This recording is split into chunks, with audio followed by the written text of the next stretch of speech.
I sat in the uncomfortable folding chair at the back of the conference room, watching my father gesture dramatically at the presentation screen. The quarterly shareholders meeting for Morrison Family Enterprises had attracted about 40 people, family members, minor investors, and the board of directors. I'd received the invitation 3 weeks ago, forwarded through a generic email chain. No personal note. No acknowledgement that I was family. Just another shareholder notification. My mother sat in the front row, perfectly coiffed as always, nodding along to my father's speech about expansion opportunities. My older brother Derek occupied the seat beside her, looking bored and checking his phone. My sister Catherine whispered to her husband in the row behind them. None of them had noticed me slip in 5 minutes before the meeting started. "We're looking at a tremendous opportunity," Dad continued, clicking to the next slide.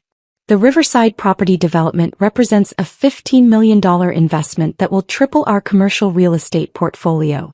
We have the vision. We have the expertise. What we need is committed partners who understand business." He paused for effect, scanning the room with that confident smile I'd seen my entire childhood. The smile that said he knew exactly how things would go because they always went his way. "Which brings me to an important announcement," he said. "We're opening partnership opportunities to serious investors only. People with proven business acumen and substantial capital to contribute. This is a family business, but not everyone in the family is cut out for high-level business operations." A few people chuckled. My mother's friend Patricia actually nodded in agreement. I kept my expression neutral, my hands folded in my lap. "Now, I know some people might think they're entitled to partnership positions simply because they share the Morrison name," Dad continued. His eyes swept the room but never quite landed on me. "But this company was built on merit, not handouts. We need partners who bring something to the table." My phone buzzed silently in my pocket. I ignored it. My lawyer could wait another 30 minutes. Derek finally looked up from his phone. "Dad's right. We can't have people without business experience trying to make executive decisions. This company is too important." Catherine nodded. "It's about protecting what Grandpa Morrison built. He'd want people who understand corporate strategy involved in major decisions." The irony wasn't lost on me. My grandfather had started this company 43 years ago with a single hardware store. He'd built it through hard work and careful investments, expanding into commercial real estate, property management, and construction supply. He died 8 years ago, leaving the company to my father with instructions in his will that I'd never been allowed to read. I'd been 21 then, fresh out of college with a business degree that my parents had begrudgingly paid for, expecting me to get some entry-level corporate job and stop bothering them about the family business. Instead, I'd taken a job in a warehouse. My phone buzzed again. Another message from Richard Pemberton, my attorney. I sent him a quick text. "Still in meeting. Stand by." "So let's talk about who's eligible for these partnership opportunities," Dad said, advancing to a new slide. "Current board members, naturally. Investors who've contributed at least $5 million to company operations. And family members who've demonstrated business leadership." He smiled at Derek. "My son Derek has been instrumental in our recent commercial acquisitions. He'll be taking on a partner role immediately." Derek straightened in his chair, looking pleased. "Catherine has shown excellent judgment in property management operations. She'll also receive a partnership position." My sister beamed. "These are the kind of people who deserve a seat at the table," Mom added, turning to address the room. "People who've proven themselves. Not someone who works in a warehouse and calls it a career." A few people glanced around, confused. Patricia leaned over and whispered something to my mother, who nodded. I remained perfectly still. "Jennifer has been with us for 4 years now," Dad continued, and I realized with a jolt that he was talking about me. "She's chosen a very different path from the rest of the family. While we were building this business, she was pursuing other interests. Like manual labor," Derek muttered, loud enough for his section to hear. A few people laughed. "Everyone makes their own choices," Dad said with false generosity.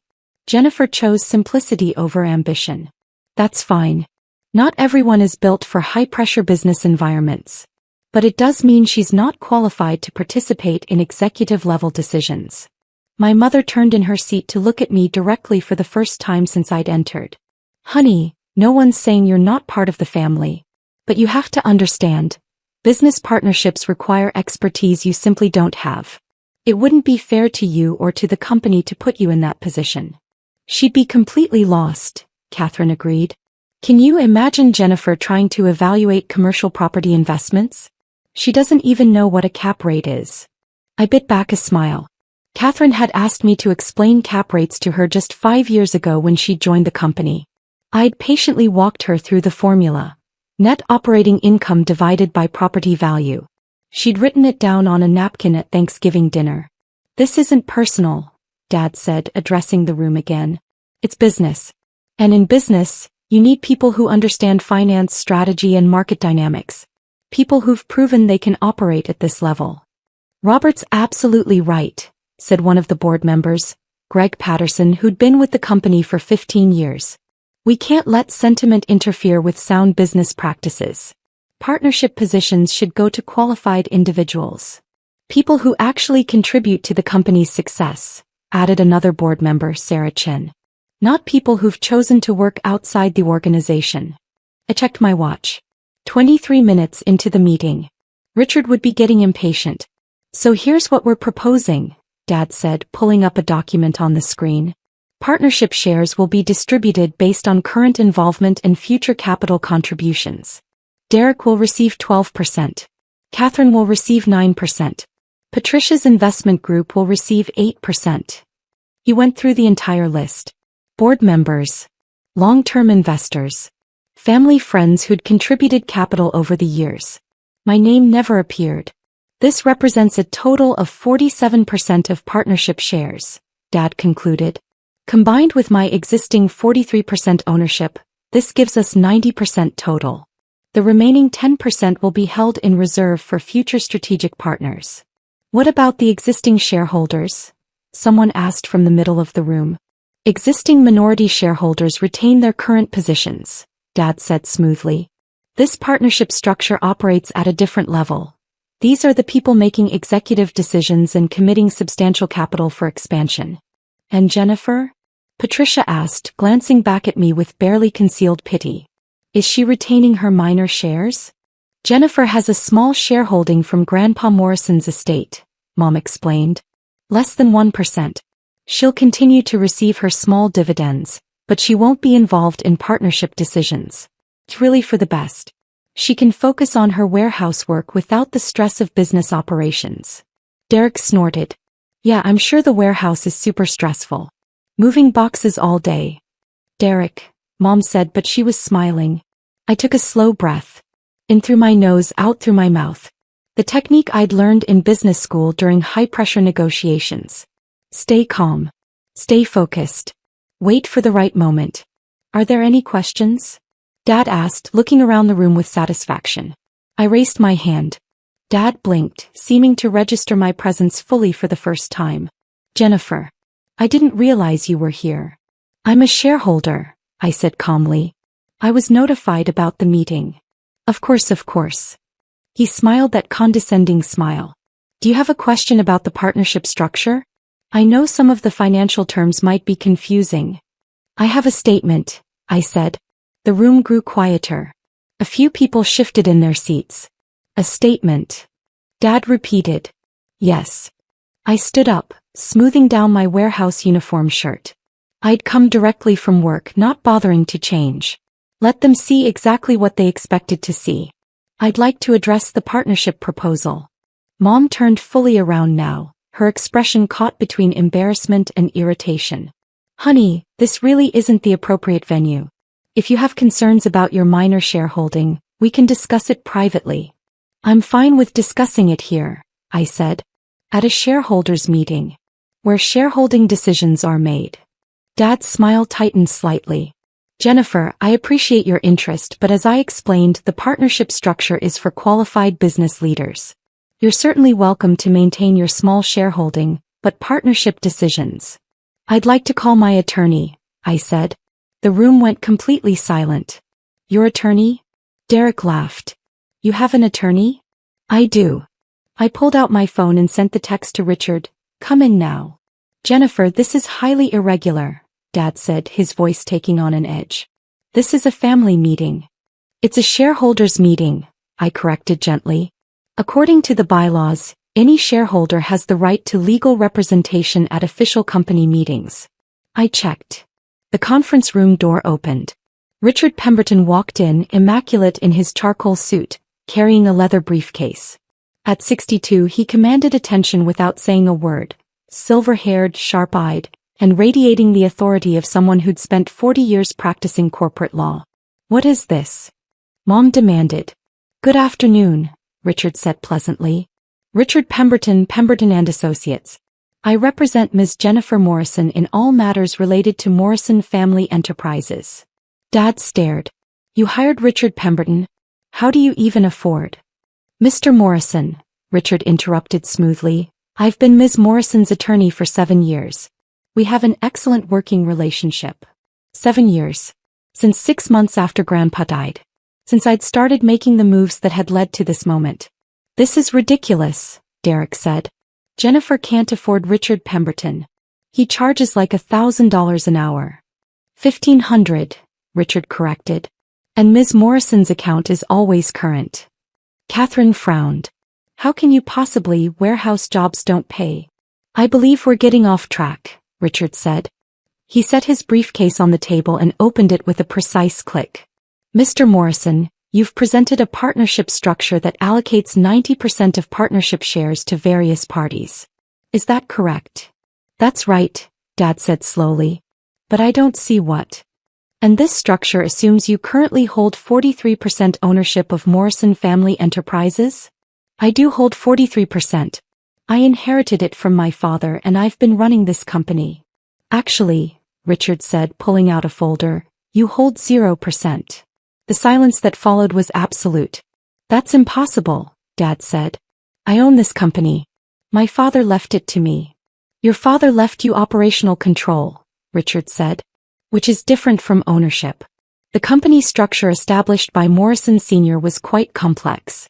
He created a trust mechanism that allowed for ownership transfers independent of operational management." He pulled out several documents, laying them across the table. "Over the past 7 years, Ms. Morrison has systematically acquired ownership shares in Morrison Family Enterprises through a series of private transactions with existing shareholders." "What?" Mom's voice was faint. "Ms. Morrison began by purchasing small shares from minor investors," Richard continued. 5% here, 3% there. She paid fair market value, sometimes above market value, for shares that most holders considered minor investments. Over time these acquisitions added up. He produced another document. 3 years ago she purchased a substantial block, 18%, from the Patterson Family Trust during their estate liquidation. Greg Patterson went pale. "That was handled through a private equity firm." "Mountain View Capital Holdings," Richard confirmed. "Ms. Morrison's investment company." The transaction was entirely legal and properly documented. The Patterson Family Trust was fully aware they were selling to a Morrison family member. "They chose not to disclose this to you, Mr. Morrison." "This can't be legal," Dad said, but his voice was shaking. "It's completely legal," Richard said. "Ms. Morrison also acquired 12% from the Henderson Holdings Group 2 years ago, 9% from Chin Investments last year, and numerous smaller blocks from various shareholders who were happy to liquidate their positions at premium prices." He looked directly at my father. "In total, Ms. Morrison currently owns 67% of Morrison Family Enterprises." The room exploded. 67%? Derek shouted. "That's impossible. She works in a warehouse." Catherine protested. "How could she afford?" Mom started. Silence. Dad's voice cracked like thunder. Everyone froze. He stood there breathing hard, staring at Richard. "You're lying. This is some kind of fraud. Jennifer doesn't have that kind of money. She can't have bought out the company." "Ms. Morrison has substantial personal wealth," Richard said calmly. "She's been investing since she was 22.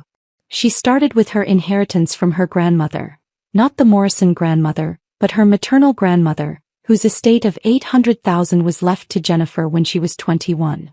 I remembered that inheritance. My parents had suggested I put it in a safe savings account. Instead, I'd met with financial advisors. Real ones. who'd helped me understand compound growth and strategic investing. 800,000 doesn't become millions, Derek said desperately. No, Richard agreed.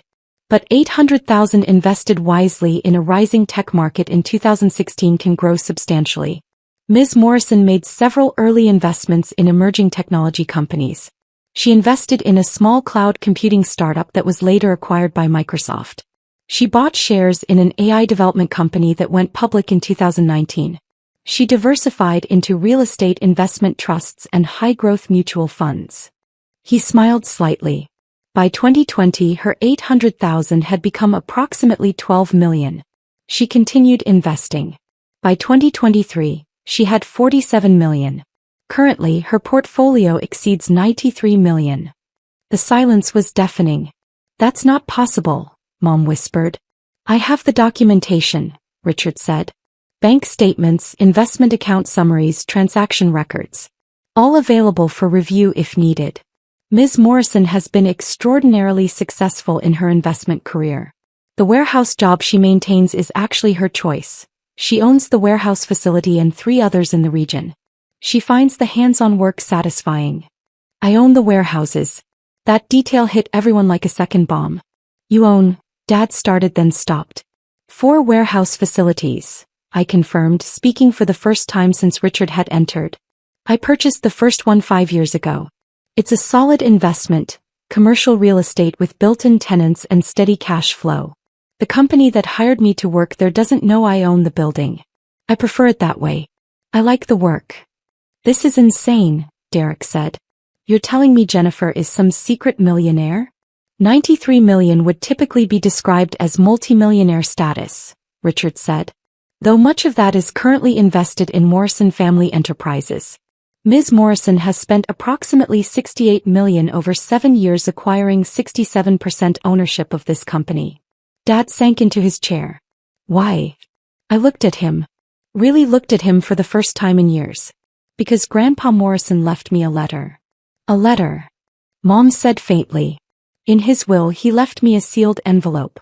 You probably don't remember. There was a lot happening at the funeral. His lawyer gave it to me privately.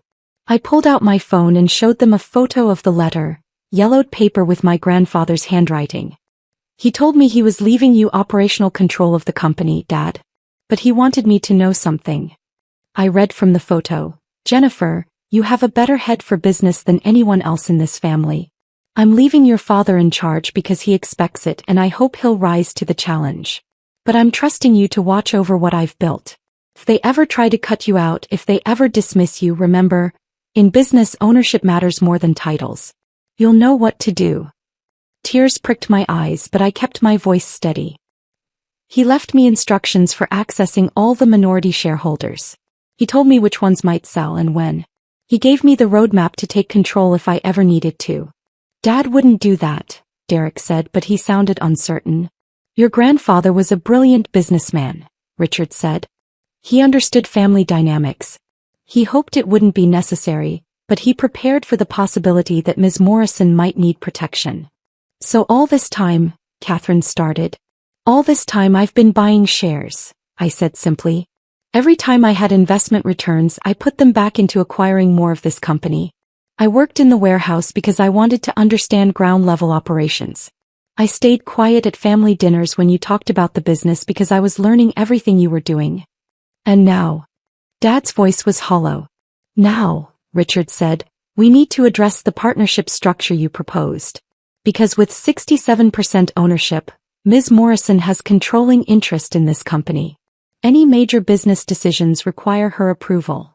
This is my company, Dad said, but the words had no force behind them. This is Ms. Morrison's company, Richard corrected gently. You manage it. She owns it. There's a significant difference. Mom stood up suddenly. We'll contest this. There must be some legal basis. There isn't, Richard said. Every transaction was legal, properly documented, and conducted at fair market value or above. Many shareholders sold to Ms. Morrison specifically because she offered them more than their shares were worth on the open market. She paid a premium to acquire controlling interest. That's standard corporate acquisition practice. We're family. Mom's voice rose. You can't just take over the family business. I didn't take it over, I said quietly. I bought it, wiggly, from people who wanted to sell. Just like any other business transaction. Greg Patterson cleared his throat. Jennifer, I want you to know, the Patterson Family Trust sold those shares because we needed liquidity for estate taxes. You offered us a fair price and we were grateful. We had no idea you were being excluded from the business, or we might have said something. I appreciate that, Greg, I said. And I want to be clear, he continued, looking at my father, that I consider Ms. Morrison a more than qualified owner. Her investment track record speaks for itself. Sarachan nodded slowly. If Jennifer owns 67%, she has every right to restructure the partnership program. Or cancel it entirely. Cancel it. Derek looked panicked. But Dad said I'd be getting 12%. Derek, I said, and my voice was colder than I'd intended. You laughed about my warehouse job. Multiple times. Today and at family dinners. You've spent years treating me like I was too stupid to understand business. Did you ever once ask what I actually did? He opened his mouth, then closed it. And Catherine, I continued, you've been handling property management for 4 years. Did you know I own 7 commercial properties outside this company? Did you ever wonder how I afforded to live alone in a nice apartment on a warehouse salary? She shook her head mutely. Mom. Dad. I looked at my parents. You assumed the worst about me. You assumed I failed. You never asked questions. You just decided I wasn't worth including. We thought, Mom started. You thought I was simple, I said. You thought I took the easy path. You never considered that I might be building something you couldn't see. Dad's hands were shaking. So what happens now? You fire me? Take over the company? I glanced at Richard, who nodded slightly. Here's what's going to happen, I said. The partnership structure you proposed is cancelled. There will be no partnership shares distributed without my approval as majority owner. Derek made a small, despairing sound. However, I continued, I'm not interested in day-to-day management. I like my work. I like my life. So Dad, you'll continue as CEO but with conditions. He looked up, hope flickering in his eyes. First, all major business decisions, anything over $5 million, requires my approval. Second, Derek and Catherine, you'll continue in your current roles, but you'll report to a new COO who actually understands operations. I'm hiring someone from outside the family. You can't, Derek started. I can, I said simply. I own 67%. I can do whatever I want with this company. Be grateful I'm leaving you employed. Third, I said, looking at my mother, there will be no more family meetings where my role in this company is discussed without me present. If there are shareholder meetings, I expect to be notified as the primary shareholder. No more generic emails. Mom nodded slowly, looking dazed. Fourth, the Riverside property development that Dad mentioned? It's approved, but I'll be reviewing all contracts personally. Richard will handle the legal oversight. We're not moving forward on $15 million without proper due diligence. I've been planning that project for months, Dad protested. And now you'll plan it with proper oversight, I said. Which is how businesses should run. Is there a fifth condition? Patricia asked quietly. Yes. I looked around the room at all the shocked faces. Everyone in this room will sign a non-disclosure agreement about the ownership structure. I don't want this becoming public gossip. The official story is that I've been a silent investor for years, and we're now formalizing my role. No one discusses my personal finances. No one talks about how the family treated me. We move forward professionally. And if we don't sign? Derek asked defiantly. Then I restructure the entire company, starting with terminating every family member's employment and hiring a completely new management team, I said calmly. I'd prefer not to do that because despite everything you are actually decent at your jobs. But I will if I have to. The fight went out of him. Richard, can you distribute the NDAs? I asked. He pulled out a stack of documents from his briefcase. Already prepared. Everyone who wishes to remain involved with Morrison Family Enterprises will need to sign before leaving today. People began signing. One by one. The board members. The investors. My family. When my father signed, his hand was still shaking. He looked up at me. I really believed you were just simple. Content with less. I know, I said. Your grandfather really left you that letter? He really did. I showed him the actual letter, pulling it from my jacket pocket. He knew you'd need someone watching. He trusted me to do it. Dad's eyes filled with tears as he read Grandpa's handwriting. He was right. You're better at this than any of us. It wasn't an apology.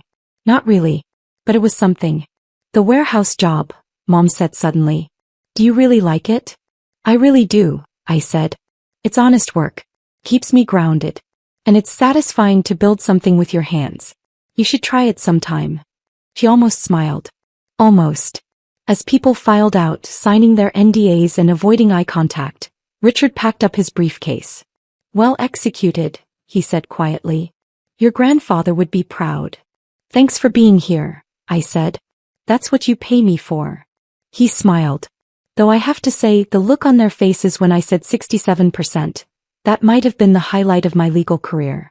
After everyone left, I stood alone in the conference room, looking at the presentation screen still showing Dad's partnership distribution plan. All those percentages. All that confidence. All that assumption that I didn't matter. My phone buzzed. A text from my warehouse supervisor. You coming back for the afternoon shift? I smiled and texted back. On my way. I had boxes to move. A business to run from the shadows. And a family that would never underestimate me again. The warehouse was honest. The warehouse was real. And now, the warehouse was owned by someone who controlled 67% of a multi-million-dollar family enterprise. Grandpa Morrison had taught me that business wasn't about titles or recognition. It was about ownership. About making smart moves when no one was watching. About building something real. I'd learned that lesson well. As I drove back to the warehouse, still in my work uniform, I thought about the looks on their faces. The disbelief. The slow, dawning realization that they'd completely misjudged me. Tomorrow things would be different. Tomorrow I'd receive respect. Tomorrow they'd include me.